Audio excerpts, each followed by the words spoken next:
62-63 को जनआन्दोलन पछिको एक ठूलो घटनालाई अनदेखा गरेको केपी ओलीको सरकार, सत्ता साझेदारी नेपाली कांग्रेसको संगठन दुवै ठूला दल मिल्दाको परिणाम समाजमा सुशासन अमन चयन कायम नहुन सक्दा र आफ्नो मान्छेलाई बिउ जोगाए झैं गरी जोगाउँदा र सामाजिक सञ्जालको तत्काल बन्दका कारणले घट्यो एक अकल्पनीय आन्दोलन अथवा घटना जेन्जी आन्दोलन।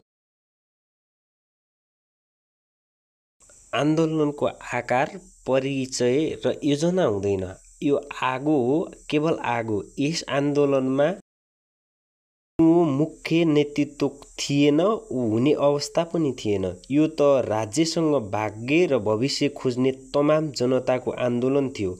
आन्दोलनले पूर्ण आकार लिइसकेको अवस्था भने छैन। रगतको खोला बगेको छ। विभिन्न पालो पर्खिरहेका मुसाहरूले भाग खोज्ने प्रयास गरिरहेका छन्। हामी उठ्नेछौँ, हामी बनाउनेछौँ जस्ता सुकिला भाषा प्रयोग गरिरहेका छन्। जनताले कहिल्यै पनि उठ्न नसकिने गरी गुडमै नराख्ने गरी उडाइदिएका त छन्। फेरि सिनो भन्ने विचार हो कि?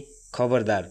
नेपाल एक लोकतान्त्रिक प्रणालीमा राज्य सञ्चालन भइरहेको राज्य हो। जनताले शासन प्रणाली परिवर्तन गर्न रुचाएका होइनन्।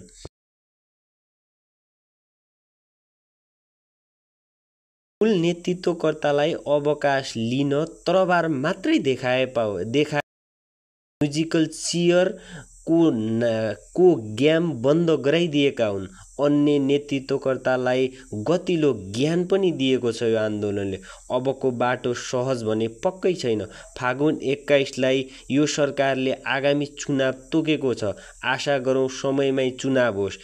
चुनावका लागि नयाँ भोटरकर्ताका लागि भोटर कार्डको बाटो पनि खुलाएको छ यो सरकारले।